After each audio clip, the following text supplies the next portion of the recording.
আবারও হাজার হাজার ছাত্র জনতার পদচারণায় জনসমুদ্র রাজধানীর শাহবাগ। অপশক্তিকে রুখে দেয়া এবং দেশের সম্প্রীতি রক্ষার উদ্দেশ্যে একতার বাংলাদেশের সম্প্রীতি সমাবেশ ছিল বুধবার বেলা 2:30টায়। সমাবেশে একাত্মতা প্রকাশ করে বৈষম্য বিরোধী ছাত্র আন্দোলনও। শেখ হাসিনার বিচার সহ 4 দফা দাবিতে রেজিস্ট্যান্স উইকের দ্বিতীয় দিনের পূর্ব ঘোষিত কর্মসূচিও যোগ হয় সেই সমাবেশে। বিকেল হতেই এতে অংশ নেন হাজার হাজার ছাত্র জনতা। এতে অংশ নিয়ে বক্তারা বলেন, দেশে সাম্প্রদায়িক সম্প্রীতির বন্ধন অটুট রয়েছে। ক্ষমতা হারিয়ে সম্প্রীতির এই দৃঢ়তা ভাঙার চেষ্টা করছে আওয়ামী লীগ।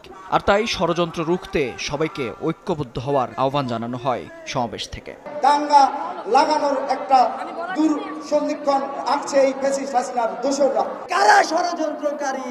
এই বাংলাদেশের ছাত্র ছাত্রী আপামর জনতা এটা জানে। আর কোন দেশব্যাপী ষড়যন্ত্র, আর কোন আগ্রাসনের ষড়যন্ত্র এদেশে চলতে দেওয়া হবে না।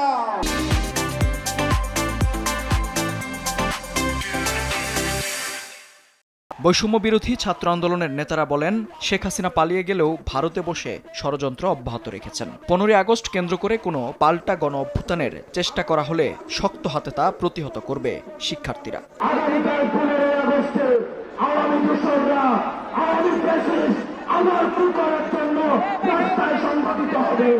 আমরা স্পষ্ট করে বলে দিতে চাই, যদি যেখান থেকেই হোক পাল্টা গণ অভ্যুত্থানের চেষ্টা করে থাকেন, তাহলে আপনাদের গায়ে বাড়া জানাজা পড়ার লোক খুঁজে পাবেন না।